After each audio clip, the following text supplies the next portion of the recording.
पूरा घर गहरी नींद में सो चुका था। बाहर हल्की हल्की हवा चल रही थी। रसोई में अचानक बर्तन रखने की आवाज आई। काव्या की आंख खुल गई। वो पानी पीने के लिए कमरे से बाहर निकली तो देखा रसोई की लाइट जल रही थी। काव्या धीरे धीरे रसोई की तरफ बढ़ी और अंदर जाकर देखा हरि नारायण जी फ्रिज खोलकर स्टील का एक छोटा डब्बा निकाल रहे थे। उन्होंने डिब्बा खोला, उसमें दोपहर की बची हुई आलू टमाटर की सब्जी थी।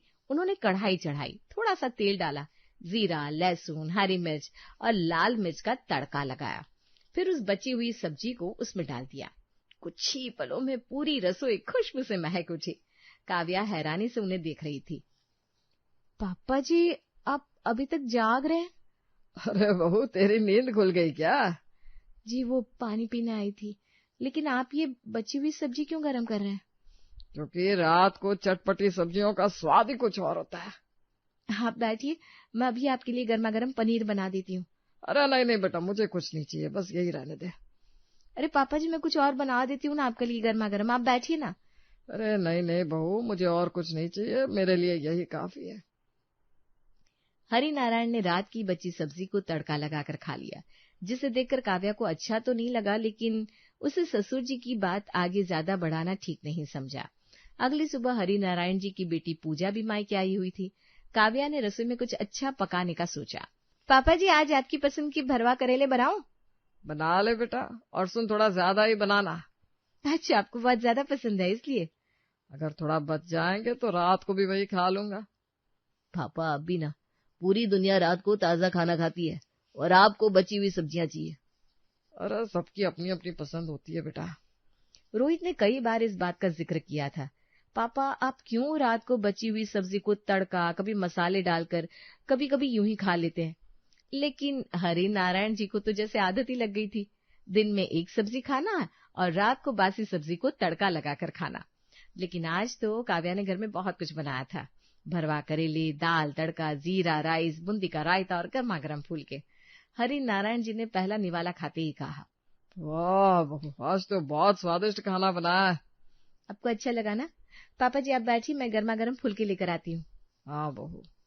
काव्या ने फिर से ताजा फुलके सेके, सबको खाना परोसा, सब लोग उठ गए। लेकिन हरि नारायण जी अपनी थाली लेकर सीधे फ्रिज के पास पहुंचे। उन्होंने दोपहर की बची हुई करेले की सब्जी निकाली, उसमें फिर वही तड़का लगाया और बड़े चाव से खाने लगे। काव्या का चेहरा उतर गया। पापा जी, मैंने अभी अभी आपके लिए ताजी सब्जी गर्म की थी। हाँ, मुझे पता है बेटा। फिर आप ये बची हुई सब्जी क्यों खा रहे हैं? आपने कहा ना आज आपको खाना अच्छा लगा है। फिर मुझे बस रात की चटपटी सब्जियां ही अच्छी लगती है बेटा। कहीं पापा जी को मेरे हाथ का खाना पसंद नहीं आ रहा है, ऐसा तो नहीं? इसलिए शायद रात को खुद तड़का लगाकर उसे चटपटा बनाकर खा रहे हैं। जब कोई इंसान आपके हाथ का बनाया हुआ खाना छोड़ दे तो दिल में एक सवाल जरूर उठता है, क्या उसे मेरा बनाया खाना पसंद नहीं? आज काव्या के मन में भी यही सवाल जन्म ले चुका था। लेकिन अब ये रोज का नियम बन गया था। दिन में हरि नारायण जी जो भी बनता बहुत स्वाद लेकर खाते, लेकिन रात होते ही बस एक ही बात कहते, बहू मेरे लिए बची हुई सब्जी रख देना। अगर किसी दिन सब्जी खत्म हो जाती तो वो सिर्फ सूखी रोटी और थोड़ा सा अचार खाकर सो जाते, लेकिन नई सब्जी को तो हाथ तक नहीं लगाते। आखिर ऐसी क्या बात है जो पापा जी हर रात यही खाना पसंद करते? अरे काव्या, क्या सोच रही है खड़ी खड़ी बेटा? कोई आया है घर में, उस पर भी ध्यान दो जरा। अरे सॉरी चाची जी, मेरा ध्यान ही नहीं गया। कोई बात नहीं, अब आजकल की लड़कियां हमारी तरह थोड़ी ना है कि घर को मंदिर की तरह संभाल कर रखे। सॉरी चाची जी। जब भाभी होती थी इस घर में तो घर महकता था, हर चीज का ध्यान रखती थी वो। खैर अब वो नहीं है तो क्या ही कर सकते हैं। सुशीला चाची ने आते ही ताना तो कस दिया था काव्या पर, लेकिन जब उन्होंने देखा हरि नारायण जी रात की बची हुई सब्जी खा रहे हैं तो फिर से उन्हें मौका मिल गया था काव्या को मोहरा बनाने का। अरे काव्या बहू, इतना बड़ा घर, इतनी बड़ी रसोई, फिर भी तुम्हारे ससुर जी रात की बची हुई सब्जियां खाते हैं। हमारी बहू होती तो हम ऐसा कभी नहीं होने देते। आजकल की बहुओं को बस अपने पति की चिंता लगी रहती है। बूढ़े सास ससुर जाए भाड़ में। छोड़ो, अब हमारा घर तो है नहीं, ना हमारी बहू है, किसी को कुछ बोलने का जमाना ही नहीं है भाई। काव्या की आंखें भर आई, उसने कुछ नहीं कहा। दुनिया सच्चाई जाने बिना फैसला सुनाने में जरा भी देर नहीं लगाती। गलती चाहे किसी की भी हो, उंगली अक्सर बहू पर ही उठती है। उस रात काव्या ने तय कर लिया, आज वो पापा जी से पूछ कर रहेगी, आखिर रात की चटपटी सब्जियों में ऐसा क्या है जो दुनिया की हर स्वादिष्ट सब्जी उसके सामने फीकी पड़ जाती है। आज देखती हूँ, जब सब्जी बचेगी ही नहीं तो पापा जी मजबूरी में ताजा खाना ही खाएंगे। थोड़ी देर बाद हरिनारायण जी हमेशा की तरह रसोई में आए। उन्होंने फ्रिज खोला, इधर उधर देखा, लेकिन आज कोई भी सब्जी नहीं बची थी। उन्होंने धीरे से फ्रिज बंद किया, 2 सूखी रोटियां निकाली, थोड़ा सा अचार रखा और चुपचाप खाने बैठ गए। पापा जी, मैंने आपके लिए अभी गर्मा गर्म मटर पनीर बनाया है। अरे नहीं बेटा, तुम लोग खा लो। लेकिन आप सिर्फ सूखी रोटी कैसे खा सकते हैं? आदत पड़ गई है बेटा। पापा जी, अगर आपको कुछ और पसंद है तो वो मैं बना देती हूँ, लेकिन आप यूं सूखी रोटी मत खाइए ना। अरे नहीं काव्या बहू, मुझे इसी में आनंद मिलता है। पापा जी से कैसे पूछूं कि ये ऐसा क्यों खा रहे हैं? नहीं, कुछ तो करना ही होगा, कोई तो हल होगा। मैं कोशिश तो कर ही सकती हूँ। अगली सुबह काव्या बाजार गई। हरिनारायण जी की पसंद की सारी सब्जियां लेकर आई। भरवा करेला, कचरी, परवल, बैंगन, ताजे हरे मटर। पूरा दिन उसने रसोई में मेहनत की। शाम को खाने के टेबल पर सब उसकी तारीफ कर रहे थे। वाह काव्या, आज तो बिल्कुल होटल वाला स्वाद आ रहा है। भाभी, आज कोई खास दिन है क्या? क्या खाना बनाया आपने? सच में बेटा, बहुत स्वादिष्ट खाना बनाया है, और सच कहूं तो ये सब मेरी पसंद की सब्जियां हैं। काव्या खुश हो गई। उसे लगा आज तो पापा जी जरूर ताजा खाना खाएंगे, लेकिन रात होते ही उन्होंने वही कहा, मेरे लिए थोड़ी सब्जी बचा देना। काव्या का चेहरा फिर उतर गया। मुझे ऐसा लग रहा है जैसे पापा जी बस मेरा मन रखने के लिए तारीफ कर रहे हैं। काव्या भाभी, मुझे पता है आप क्या सोच रही हैं, लेकिन आपकी कोई गलती नहीं है। खाना सच में बहुत ही स्वाद बना था। हाँ, लेकिन शायद मैं पापा जी को अभी तक खुश नहीं कर पा रही हूँ दीदी। वो अक्सर मेरी तारीफ कर देते हैं, कभी कुछ नहीं कहते। कभी कभार तो सूखी रोटी और अचार खा लेते, लेकिन मुझसे कभी कुछ बनाने को नहीं कहते। मुझे अंदर से इतना बुरा लग रहा है कि मैं क्या ही कहूँ। मैंने देखा है आप पापा का कितना ध्यान रखती है। मुझे आपसे कोई शिकायत नहीं है, आप निश्चिंत रहिए। शायद उम्र के साथ उनका स्वाद थोड़ा सा बदल गया है। अरे भाई साहब, आपको रोज रात की बची हुई सब्जियां ही मिलती है क्या? मुझे यही पसंद है बहन जी। पसंद वसंद कुछ नहीं होती। बूढ़े लोग अपने बच्चों का दिल रखने के लिए ऐसे बोल देते हैं। मैं आपकी तकलीफ समझ सकती हूँ। काव्या ने सुन लिया। उसका सिर शर्म से झुक गया। शाम को काव्या अकेले बैठी रो रही थी, तभी पूजा उसके पास आई। क्या हुआ भाभी? दीदी, मुझसे कोई गलती हो रही है क्या? कैसी गलती? पूरा मोहल्ला यही समझ रहा है कि मैं पापा जी को बासी खाना खिलाती हूँ, जबकि मैं तो रोज उनके लिए अलग से खाना बनाती हूँ, लेकिन वो खाते ही नहीं। सच कहूँ भाभी, मैंने भी बचपन से पापा को ऐसे ही देखा है। मम्मी के जाने के बाद उनकी ये आदत और बढ़ गई, लेकिन उन्होंने कभी कारण नहीं बताया। कुछ सवाल ऐसे होते हैं जो पूरा परिवार सालों तक नहीं पूछ पाता, क्योंकि उन्हें डर होता है कहीं उस सवाल के जवाब में कोई पुराना जख्म फिर से हराना हो जाए। लेकिन अब इस सवाल का जवाब जानना बहुत जरूरी हो चुका था। पापा, एक बात पूछूं? हाँ, पूछो बेटा। आप काव्या के हाथ का खाना पसंद नहीं करते क्या? अरे किसने कहा? अगर पसंद करते हैं तो फिर रात को हमेशा बची हुई सब्जियां क्यों खाते हैं? अरे अभी नहीं, कभी सही समय आने पर बता दूंगा। इतना कहकर उन्होंने बात वहीं खत्म कर दी। हर कहानी अपने राज पहले ही पन्ने पर नहीं खोलती। कुछ सच्चाइयां समय आने पर ही अपनी जुबान खोलती है। लेकिन उस रात काव्या ने मन ही मन एक फैसला कर लिया था। अब वो तब तक चैन से नहीं बैठेगी जब तक रात की इन चटपटी सब्जियों का राज उसके सामने नहीं आ जाता। पापा जी, मैं नहीं जानती इस सब्जी में ऐसा क्या है जो आपको हर रात अपनी तरफ खींच लाता है, लेकिन आज मैं ये जानना चाहती हूँ, आखिर इस स्वाद के पीछे कौन सी कहानी छुपी है? अगर मैंने कोई गलती की हो तो माफ कर दीजिएगा, लेकिन मुझे सच जानना है। बहू, मैंने तुम्हें बहुत दुख दिया है ना? नहीं पापा जी, आप ऐसा मत कहिए। तुम्हें लगता है ना कि मैं तुम्हारे हाथ का खाना पसंद नहीं करता? नहीं पापा जी, मैं ऐसा नहीं सोचती, लेकिन जब पूरा घर समझने लगे कि मैं आपको अच्छा खाना नहीं खिलाती तो बहुत दुख होता है। आज तुम्हें वो बात बताता हूँ जो मैंने अपने बच्चों को कभी पूरी तरह नहीं बताई। 40 साल पहले एक छोटा सा घर था। न पैसे ज्यादा थे न सुविधाएं, लेकिन उस घर में प्यार बहुत था। सरोज जी रसोई बनाती थी तो घर जैसे खुशबू से महक उठता था। मैं जब थक हार कर दुनिया से जद्दोजहद से घर लौटता तब सरोज जी बड़े प्यार से मेरे पास बैठती। आ गए जी, आज आपके लिए आपकी पसंद की सब्जी बनाई है। सरोज, आज तो स्वाद कमाल का है। आपको क्या पता, ये वही कल की बची हुई आलू की सब्जी है, बस थोड़ा सा नया तड़का लगा दिया। मतलब ये कि हर दिन नई सब्जी बनाने के पैसे नहीं होते, लेकिन मैं नहीं चाहती थी कि आपको या बच्चों को कभी कमी महसूस हो, इसलिए बची हुई सब्जी में नया स्वाद डाल देती हूँ। गरीबी कभी कभी इंसान से बहुत कुछ छीन लेती है, लेकिन कुछ लोग ऐसे होते हैं जो गरीबी में भी अपने परिवार को खुश रखने का रास्ता ढूंढ लेते हैं। एक रात मैंने देखा, सरोज जी खुद सूखी रोटी खा रही थी और बच्चों के लिए सब्जी बचा रही थी। सरोज, तुमने खाना खाया? हाँ जी, मैंने खा लिया, मजा ही आ गया आज तो खाने में। चलिए मैं आपके पैर में तेल लगा देती हूँ, आइए। मैं समझ गया कि सरोज ने न जाने कितनी रातें इसी तरह बिताई होंगी, सूखी रोटी और रात की बासी सब्जी खाकर। उस दिन मैंने मन में ठान लिया था कि एक दिन सरोज को बहुत सुख दूंगा, लेकिन वक्त ने मौका ही नहीं दिया। जब तक मैं इस लायक हुआ तब तक सरोज जी मुझे छोड़कर जा चुकी थी। बेटा, तेरी सास ने पूरी जिंदगी इसी तरह गुजार दी, कभी शिकायत नहीं की। रात की बची हुई सब्जियों में वो अपना प्यार मिला देती थी। आज जब मैं ये खाता हूँ तो मुझे लगता है जैसे सरोज फिर मेरे सामने बैठी है। काव्या की आंखों से भी आंसू बहने लगे। पापा जी, आपने मुझे कभी बताया क्यों नहीं? क्योंकि मैं किसी पर बोझ नहीं बनना चाहता था। मुझे डर था लोग मेरी इस आदत को मेरी कमजोरी समझेंगे, लेकिन मैं ये भूल गया कि इस आदत की वजह से लोग तुझे कितने ताने मारते होंगे। कुछ लोग अपनी यादों को संभाल कर रखते हैं, क्योंकि उन यादों में उनके अपने लोग जिंदा रहते हैं।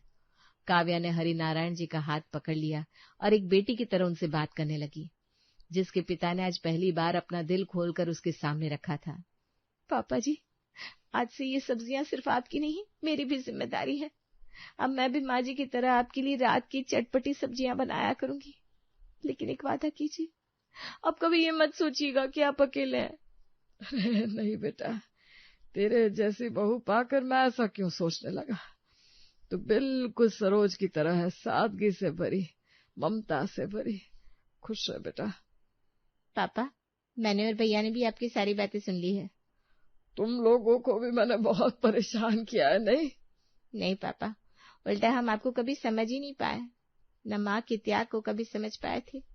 आज काव्या की वजह से हम आपके मन में कितना बड़ा बोझ था और आप माँ को कितना याद करते थे, ये समझ पाए हैं। पापा, मुझे लगा था आप बस यूं ही उम्र की वजह से रात की बची हुई सब्जियां खाते हैं। सच कहूं तो मैंने कई बार आपको गलत भी समझ लिया था, क्योंकि कई लोगों ने हमें बहुत बार ये ताने मारे थे कि हम अपने पापा को बची हुई सब्जियां देते हैं। इसमें गलती तुम लोगों की नहीं है। मुझे ध्यान रखना चाहिए था कि मेरी यादें कहीं तुम लोगों पर हावी तो नहीं हो रही। नहीं पापा, माँ ने हमारे लिए न जाने कितने दिन कितनी रातों तक सूखी रोटी खाई होगी, लेकिन हमें कभी उन्होंने एहसास तक नहीं होने दिया कि हमारे घर में सब्जी खरीदने की कमी है। हम अक्सर माँ बाप के त्याग को भूल जाते हैं, आगे बढ़ जाते हैं, लेकिन आपने रात की इन तड़के वाली सब्जियों में आज भी माँ को जिंदा रखा हुआ है। अब से आपकी यादों को समेटने की जिम्मेदारी मेरी। पापा जी, हम जब तक सच नहीं जान लेते तब तक शायद कई सारे जवाब सोच लेते हैं, मन की धारणाएं बना लेते हैं, लेकिन जब हरिनारायण का सच और दुख सामने आया तो घर में सबकी आंखें नम हो चुकी थी और अब वो खुद हरिनारायण की इन यादों को खराब नहीं होना देना चाहते थे। अगली रात काव्या ने जानबूझकर थोड़ी सब्जी बचाई, उसमें हल्का सा तड़का लगाया और थाली लेकर हरिनारायण जी के पास गई। पापा जी, आज रात की चटपटी सब्जी कैसी बनी है? नारायण जी ने पहला निवाला खाया। कुछ पल के लिए उन्होंने आंखें बंद कर ली, फिर मुस्कुराए। बिल्कुल सरोज जैसी है। आज लगता है वो खुद इस थाली को सजा कर लाई है। पापा जी, मैंने तो माँ जी को नहीं देखा, लेकिन आपने माँ जी की नई पहचान ये रात की चटपटी सब्जियों के साथ मेरा उनके साथ रिश्ता जोड़ दिया है। रिश्ते सिर्फ खून से नहीं बनते, कभी कभी किसी की पसंद को समझ लेना भी उसे अपना बनाने जैसा होता है। हरिनारायण जी को रात की चटपटी सब्जियां नहीं चाहिए थी, उन्हें चाहिए था अपनी पत्नी के प्यार का वो स्वाद जो सालों पहले उनकी जिंदगी में आया था, क्योंकि कुछ स्वाद जीभ पर नहीं सीधे दिल में बस जाते हैं। हाय हाय भाई साहब, मुझसे तो आपका दुख देखा नहीं जा रहा, सच कहूँ तो। भाभी, आपको अब हमारी बड़ी चिंता और ये लगता है, क्योंकि जब सरोज थी और हमारे पास कभी कभी सब्जी नहीं होती थी, उस वक्त तो आपने कभी चिंता नहीं जताई, कभी उस वक्त सरोज के हाथ में सब्जी का कटोरा नहीं रखा। लेकिन शायद अब आपको हमारी बड़ी चिंता हो रही है ना। अरे चाची जी, मैंने सुना है आपकी बहू रात की चटपटी सब्जी छोड़ो सुबह का नाश्ता भी बाहर से मंगवाती है। ये सच है क्या? तभी मैं सोचूं, रोज रोज ये पार्सल वाले क्यों आते रहते हैं चाची के घर। अब पता चला इनके घर में खाना ही नहीं बनता। अरे नहीं नहीं, ऐसा कुछ नहीं है, वो तो बस कभी कभी यूं ही मंगवा लेती है मेरी बहू। चाची जी, आप कहे तो मैं भिजवा देती हूँ आपके लिए सब्जी। अगर माँ जी होती तो वो भी आपको यूं देख नहीं पाती। अरे नहीं नहीं, ऐसा कुछ नहीं। अच्छा, मैं भूल गई, कुकर में कुछ रख कर आई हूँ, बाद में आती हूँ। अरे चाची जी, चटपटी सब्जी खाएंगी क्या? सुनिए तो आपकी बहू ने क्या मंगवाया है बाहर से, सुनिए तो। चाची जी भाग जाती है और सब लोग जोर जोर से हंसने लगते हैं। अरे वाह सौम्या, आज तो बहुत ही सुंदर लग रही हो। ये ड्रेस तुम पर कितना अच्छा लग रहा है, नजर न लग जाए किसी की। सच भाभी? बस आपने बोल दिया, मतलब सच में आज मैं सुंदर लग रही हूँ। आज तो कोई ना कोई लड़का अपनी जान दे बैठेगा। बस बस भाभी, इतना भी मत चने की झाड़ पर चढ़ाइए। चलो मैं चलती हूँ कॉलेज। आज क्या रखा है आपने लंच में? आपका फेवरेट पास्ता। अरे वाह, आपको सब याद रहता है। आप नहीं होते ना तो पता नहीं मैं कैसे चीजें मैनेज करती। आप बेस्ट हो। बस बस, अब तो मुझे मत झाड़ पर चढ़ा। दोनों ननद भाभी एक दूसरे पर जान छिड़कती थी और ये देखकर सुनीता सास यानी बेफिक्र रहती थी। बहू, तुम रहती हो ना तो मुझे सौम्य की बिल्कुल चिंता नहीं रहती। मुझसे ज्यादा तुम उसका ध्यान रखती हो, जैसे कि उसकी माँ मैं नहीं। तुम ही हो। अरे माँ जी, छोटी ननद है मेरी। ननद तो बेटी जैसी होती है, मैं तो उसे बहन की तरह ही मानती हूँ। उसको ननद कभी माना ही नहीं। हाँ, ये तो दिखता है मुझे। चल चल, अब सारा प्यार ननद पर ही लुटाएगी या मेरे लिए भी कुछ खाना पीना बना कर रखा है? हाँ, सब तैयार है, चलिए मैं लगा देती हूँ। सब अपना नाश्ता करते हैं और श्रेया सौम्य का कमरा साफ करने लगती है। शाम तक विनोद, सौम्य का भाई और पापा शाम भी आ जाते हैं। माँ, पापा, श्रेया, यहाँ आओ, सब बात करनी है। ऐसे क्यों बुला रहे हो? सब ठीक है? हाँ पापा, मैं सोच रहा था अब सौम्या के लिए रिश्ता देखना चालू कर देना चाहिए। अभी देखेंगे तब जाकर कुछ टाइम में मिलेगा। श्रेया, तुम उससे पूछ लेना, कोई पसंद हो उसको तो फिर उससे बात करें। थोड़ी देर में सौम्या भी आ जाती है। श्रेया उससे बात करती है। नहीं भाभी, ऐसी कोई बात नहीं है। आप लोग जहाँ देखेंगे मैं वही शादी करूंगी। वो लोग सौम्या के लिए एक अच्छा सा घर देखते हैं। भैया, हमें तो कुछ नहीं चाहिए। सौम्या इतनी अच्छी है, आप लोग इतने अच्छे हैं, बस अब शादी की तैयारियां चालू करिए। सब लोग बहुत खुश होते हैं। सौम्या निश्चिंत हो जाती है कि उसे एक अच्छा पति मिला है जो उसे हर तरीके से अपनाने को तैयार है। जल्दी ही संजय और सौम्या की शादी हो जाती है। सौम्या अपने नए घर में एडजस्ट होने की पूरी कोशिश कर रही होती है। एक दिन संजय ऑफिस से घर आकर सौम्या को तैयार होने के लिए बोलता है। चलो जल्दी से अच्छी सी साड़ी पहन लो, मेरे दोस्त ने हमारी शादी की खुशी में एक पार्टी रखी है। बस 5 मिनट, अभी अच्छा सा तैयार होकर आती हूँ। थोड़ी देर में वो अपनी सबसे सुंदर साड़ी पहनकर आती है और खुद को 10 बार शीशे में देखती है। बाहर आने से पहले वो वीडियो कॉल पर अपनी भाभी को दिखाती है। अरे वाह, आज तो तुम बहुत ही सुंदर लग रही हो। शादी होकर तो और ज्यादा निखार आ गया है तुम पर। संजय जी से बोलना है कि एक काला टीका लगाते तुम्हें। भाभी आप भी ना। चलो चलो, मैं जाती हूँ बाहर, वो वेट कर रहे हैं। सौम्या बहुत खुश होकर बाहर जाती है कि संजय आज देखते ही रह जाएंगे। पर जैसे ही सौम्या संजय के सामने आती है, संजय का मुंह बन जाता है। ये क्या पहन रखा है? कितनी मोटी लग रही हो। कुछ और है जिसमें तुम थोड़ी पतली लगो? मेरे सब दोस्त होंगे वहां पर, मुझे कितनी शर्म आएगी, सब तुम्हें घूरेंगे। ये सुनकर सौम्या अपने आंसू बस रोक ही लेती है। आज पहली बार किसी ने उसको मोटी होने का एहसास दिलाया था। वो जाकर साड़ी बदल कर आती है। ओहो, तुम तो इसमें भी मोटी ही लग रही हो, बिल्कुल भी अच्छी नहीं लग रही हो। ऐसा करो, तुम रहने दो, मैं अकेला ही चला जाता हूँ। तुम्हारे ना आने का कोई बहाना बना दूंगा। ये कहकर संजय अकेला ही पार्टी में चला जाता है। सौम्या को जैसे यकीन ही नहीं होता कि संजय उसके साथ ऐसा बर्ताव कर रहा है। ये सब पहले तो कभी नहीं बोला उसने। या उसके किसी भी घर वाले ने, उसकी आंख में आंसू आ ही जाते हैं। उसकी सास मालती देख लेती है। अब इसमें रोने वाली कौन सी बात है? सही तो कह रहा है, मोटी तो हो तुम और हर कपड़े में मोटी ही लगती हो। उसके ऑफिस वालों के सामने उसकी कितनी बेइज्जती होती अगर वो तुम्हें लेकर जाता। अब जाओ फटाफट ये सब बदलो। सौम्या बड़ी उदासी से अपने कमरे में जाकर सब बदल लेती है और मुंह धोकर बैठ जाती है। शाम को श्रेया का फोन आता है। हेलो मैडम, बताओ बताओ कैसी रही पार्टी? क्या क्या कॉम्प्लीमेंट्स मिले, गिफ्ट मिले और दोस्त कैसे हैं संजय के? अभी आए हो क्या वापस? पूरा मुंह ऐसे साफ करके बैठ गई हो। हाँ, अरे कुछ तो बोलो, मैं कब से बोली जा रही हूँ। ये सब सुनकर सौम्या वीडियो कॉल पर रोने लगती है। भाभी, ये मुझे नहीं ले गए। बोल रहे थे कि हर कपड़े में, साड़ी में मोटी लग रही हूँ, मेरी बेइज्जती होगी। माँ जी भी मोटी मोटी बोल रही थी और ये अभी तक आए भी नहीं है। मैं तब से अकेली ही बैठी हूँ कमरे में। क्या क्या बोल रही हो सौम्या? जब देखने आए थे तब तो ऐसा कुछ नहीं बोला, सब कुछ सामने ही तो था। संजय ने भी तो देखा था आपको। घंटों तक तो अकेले बैठे ही थे आप लोग। तब कुछ बोला था क्या इसने? नहीं भाभी, तब किसी ने कुछ नहीं बोला। आज तो मुझे ये बोलकर छोड़ गए कि उनकी सबके सामने बेइज्जती होगी कि कितनी मोटी बीवी है इसकी। ये तो बहुत ही गलत बात है। हम आते हैं कल मिलने। कुछ मत बोलना भाभी आप लोग, वरना ये समझ जाएंगे। नहीं नहीं, तुम चिंता मत करो। अगले दिन सब सौम्या के घर आते हैं। वो लोग बहुत सारा सामान लेकर आते हैं। अरे इस सब की क्या जरूरत थी? आप आए, हमें यही अच्छा लगा। आइए आइए सौम्या, चाय नाश्ता लेकर आओ सबके लिए। सौम्या जाकर सबके लिए नाश्ता लेकर आती है। वो भी उनके साथ बैठकर खाने लगती है। तुम घी तेल अवॉइड करो थोड़ा, अपना वेट तो देखो। सौम्या समोसा खाते खाते रुक जाती है और वापस रख देती है। श्रेया और सुनीता ये देख लेते हैं। श्रेया को बहुत बुरा लगता है। अरे आजकल तो चब्बी लड़कियों का ही जमाना है। वो तो पतली सी लड़कियां होती है ना, उन पर तो कुछ भी अच्छा नहीं लगता। ऐसा लगता है कपड़े हैंगर पर टंगे हैं। कोई अच्छे शरीर वाला इंसान होता है ना, तो कपड़े उसी पर अच्छे लगते हैं। मुझे तो मेरी ननद मोटी ही अच्छी लगती है। कितनी प्यारी लग रही है अभी भी। खाओ खाओ सौम्या, एक समोसे से कुछ नहीं होगा। ये सब सुनकर संजय और मालती भी चुप हो जाते हैं। थोड़ी देर में सब लोग घर चले जाते हैं। एक दिन मालती सौम्या को अपनी बिस्कुट की फैक्ट्री ले जाती है। सब लोग दोनों की बहुत आवभगत करते हैं। जरा एक बिस्किट तो खिला दो, देखो कैसा बना है। आगे जाएगा तो कस्टमर से शिकायत नहीं आनी चाहिए।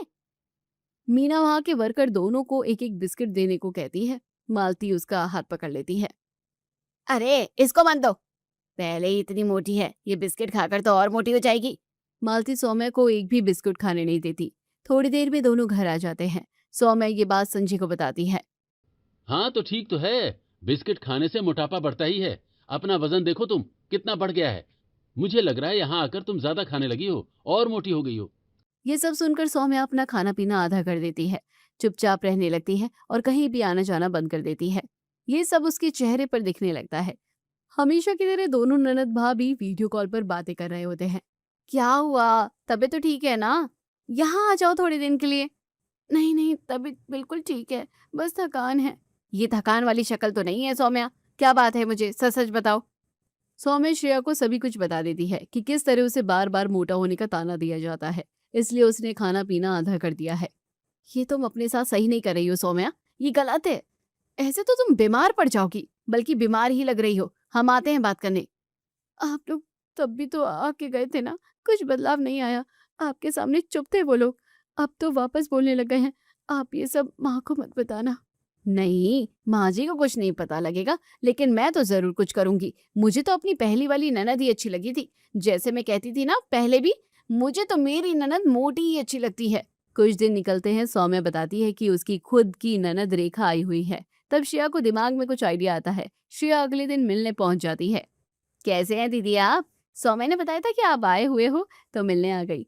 साउथ में रहकर आपके चेहरे का रंग गहरा हो गया है या पहले से ही ऐसी था? उस दिन शादी के बाद तो हम मिल ही नहीं पाए थे ना, तो मुझे ठीक से ध्यान भी नहीं रहा। पर जितना ध्यान है कि आप शुरू से ही थोड़े दबे रंग की हो ना। हमारी सौम्या को देखिए कितनी गोरी है। ये सुनकर मालती एकदम चौंक जाती है कि उसकी बेटी को कैसे बोला जा रहा है। हाँ भाभी, बड़े दिन बाद मिल रहे हैं, आप कैसे हो? मैं क्या कह रही थी ना, मेरा भाई अमेरिका में रहता है। वहां से वो जब भी आता है ना तो बहुत सारे कॉस्मेटिक लाता है। इस बार आपके लिए गोरे होने की क्रीम मंगवा दूंगी। आप देखना कितना फर्क पड़ेगा आपके चेहरे पर। आप भी सौम्या जैसी गोरी हो जाओगी। पर मुझे गोरा होना ही नहीं है, मुझे तो अपना रंग बहुत पसंद है। पर जीजा जी तो कुछ कहते होंगे, अब किसको पसंद है ऐसे दबे रंग वाली पत्नी? उनके बोलने से क्या फर्क पड़ता है, ये सब तो इंसान पहले से ही देख लेता है। रंग तो भगवान की देन होती है, हम बदल थोड़ी ना सकते हैं। पर फिर भी आपके लिए क्रीम ले ही आऊंगी अगली बार। आप वो लगा कर जाओगी ना तो रंग साफ लगेगा आपको अपना। अब मालती को गुस्सा आ जाता है श्रेया पर। क्या बात है श्रेया, जब से आई हो उसके रंग के पीछे पड़ी हो, आज तक हमने अपनी बेटी को कुछ नहीं कहा, हमने उसे नहीं महसूस करवाया काला या गोरा। तुम यहाँ आकर ये क्रीम वो क्रीम कर रही हो, जो जैसा है बचपन से वैसा ही रहता है। ये सब तो फालतू की बातें होती है, काला गोरा पतला मोटा। जब इंसान खुद में खुश है तो हमें क्यों उसको कुछ बोलना है? पर आंटी, दुनिया तो देखती है, तरह तरह की बातें करती है। अब दबे रंग पर कुछ भी पहन लो, अच्छा थोड़ी लगता है। इस घर की दामाद को शर्म तो आती होगी इन्हें कहीं ले जाने में जाने में। ये सब पहले देखा जाता है, उस समय जो मैं थी जैसे थी, मुझे मन से अपनाया गया था। अब जिसको जो बोलना है बोलता रहे। किसी और की खुशी के लिए इंसान को अपने आप को नहीं बदलना चाहिए। उसकी भी हाइट थोड़ी कम है, हमने तो आज तक कभी कुछ नहीं बोला। इतने में सौम्या चाय लेकर आती है। उसे नहीं पता होता कि बाहर क्या चल रहा है। श्रेया अपनी ननद और सास को देखते हुए बोलती है, हाँ आंटी, आप सही कह रहे हो, काला गोरा पतला मोटा ये सब तो भगवान की देन होता है। हमें किसी के लिए अपने आप को बदलना नहीं चाहिए। मालती श्रेया का इशारा समझ जाती है और उसे अपनी गलती का एहसास हो जाता है। इतनी देर में संजय भी आ जाता है। मालती अपनी बेटी को देखने लगती है, जिसके बाल कम होते हैं और तोंद निकली हुई होती है। श्रेया एक बार और हिम्मत करके एक डायलॉग बोल ही देती है, संजय जी, अभी तो आप काफी यंग है, थोड़ा तोंद अंदर करिए अपनी। अच्छा मैं चलती हूँ। सबको एहसास हो जाता है कि श्रेया इशारों इशारों में क्या समझा कर चली गई। उसी दिन से वो सौम्या को मोटी बोलना छोड़ देते हैं।